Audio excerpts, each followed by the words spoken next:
I'm still in a reading slump, so let's talk more of my favorite books.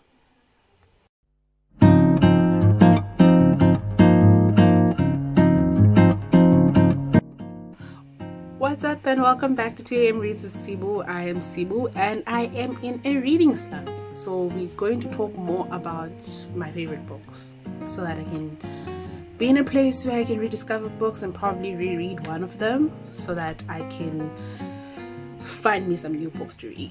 Like I mentioned initially in my other video, the books that I like the most are ones that explore mythology that is outside of Greek or Norse, and I like books that have deeper conversations in different mediums and spaces that makes it like fun to read, but we can still learn. And the basic categories or basic criteria for a book for me to be my favorite is one that sticks in my mind that I think of, or when I'm thinking of certain topics or things, that book jumps to mind and I think and I ponder and I do all the things, that the mind does when thinking about that book, right? I digest it a little bit more, weeks, months, even years from then, basically. So yeah, let's go on to this part 2 of my favorite books. So the first book we're going to talk about is Gods of Shade and Shadow by Sylvia Morena Garcia.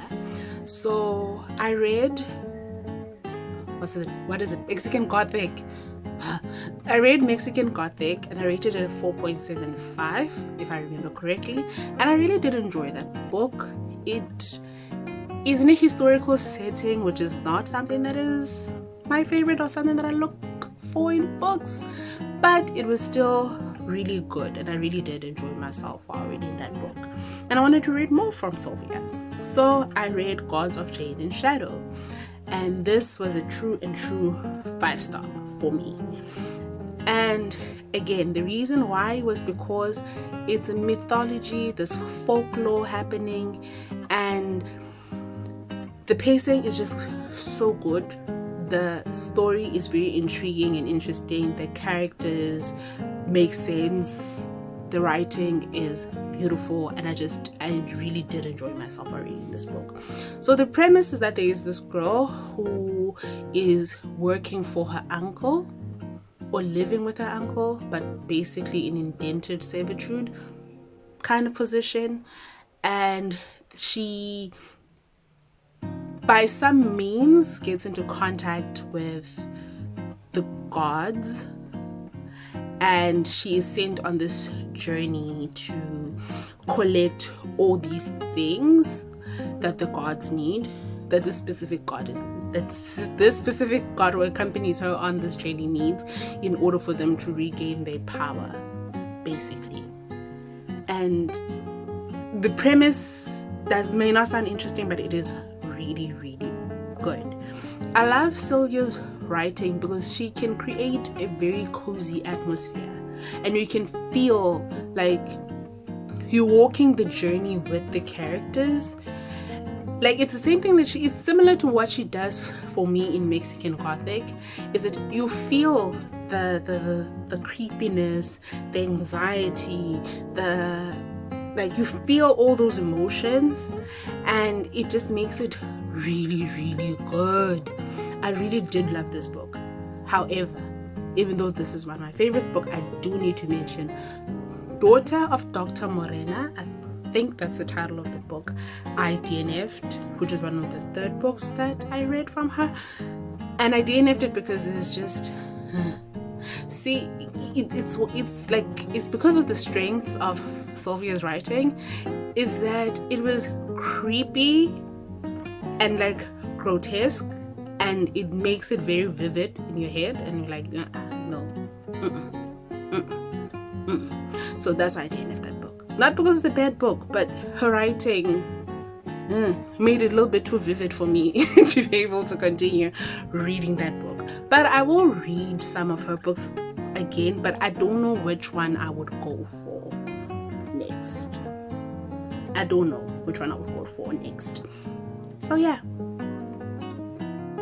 So the next book is The First by Keepjaw. Yeah, by Keepjaw Eweas. I'm sorry for the mispronunciation. Sorry.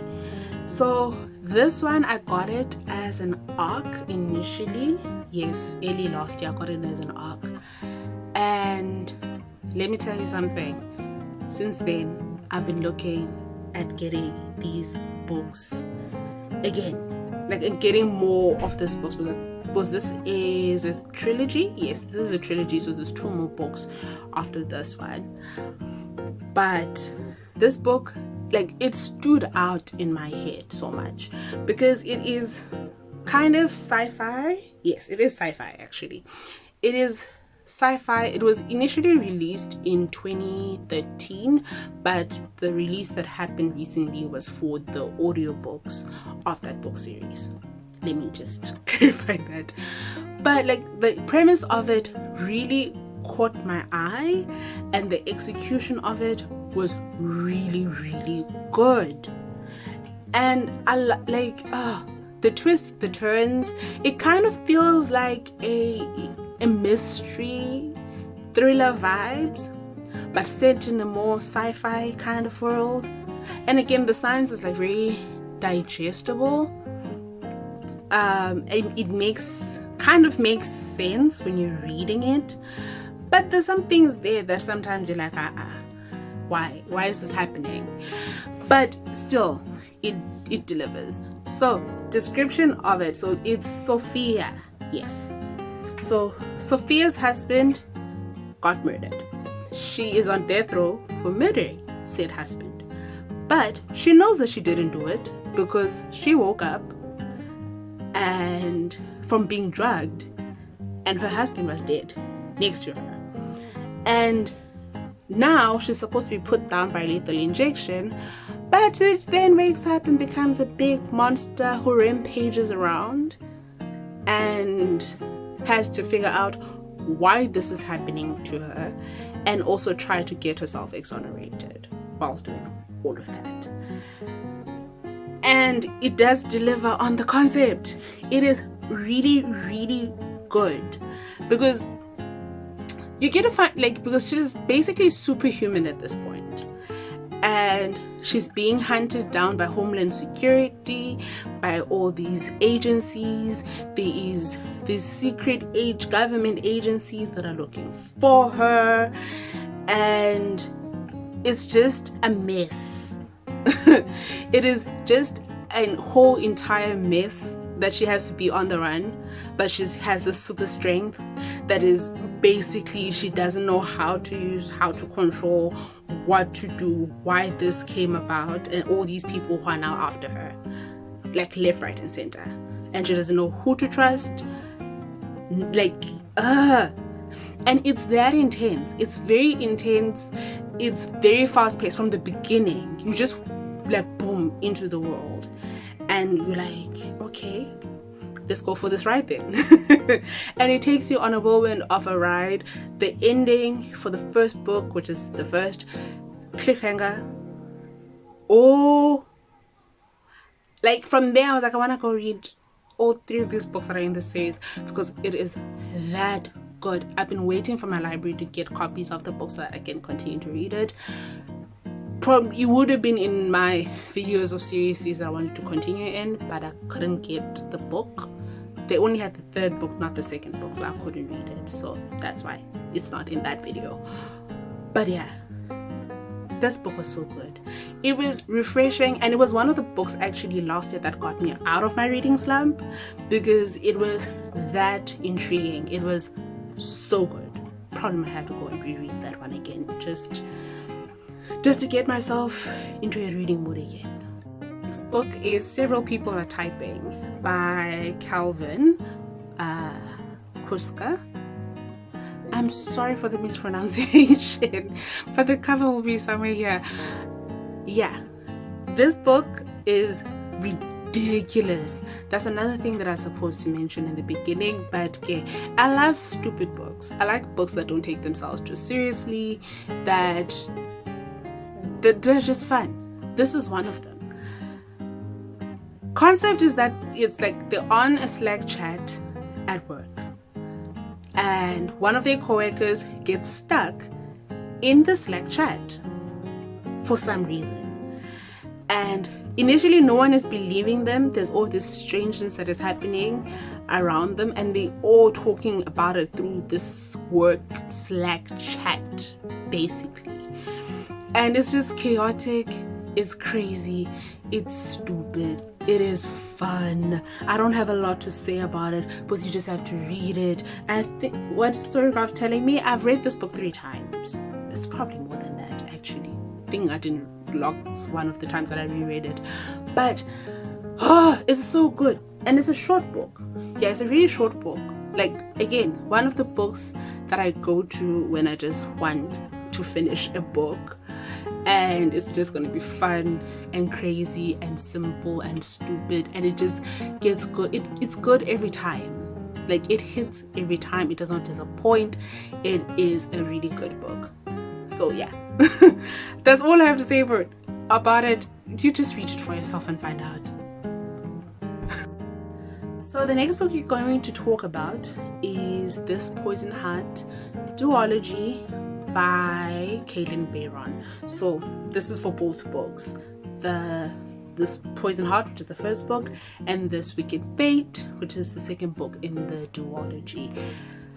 I love this book so much. I love this duology so much, almost to the same level as the one that I continue the series on in my other videos, almost as much as that one. They on that level for me. One of my favorite duologies. And I love it because the setting is very cozy, and not cozy as in sweet and cutesy, no, cozy as in it feels very close. It doesn't feel very big, like a lot of fantasies sometimes feel like there's this big overarching world thing happening. It feels very intimate. Yes, that's the word I'm looking for. Yes, intimate. It feels very intimate, and I love that about this book series. And it basically follows Briseis, who lives in New York. Yes, who lives in New York with her moms, and then she her great aunt, I think, gets into contact with them. She has to go back to this small town just outside of New York, and basically family secrets get unraveled, and she gets to find out who she is, her lineage, and the implications of that said lineage.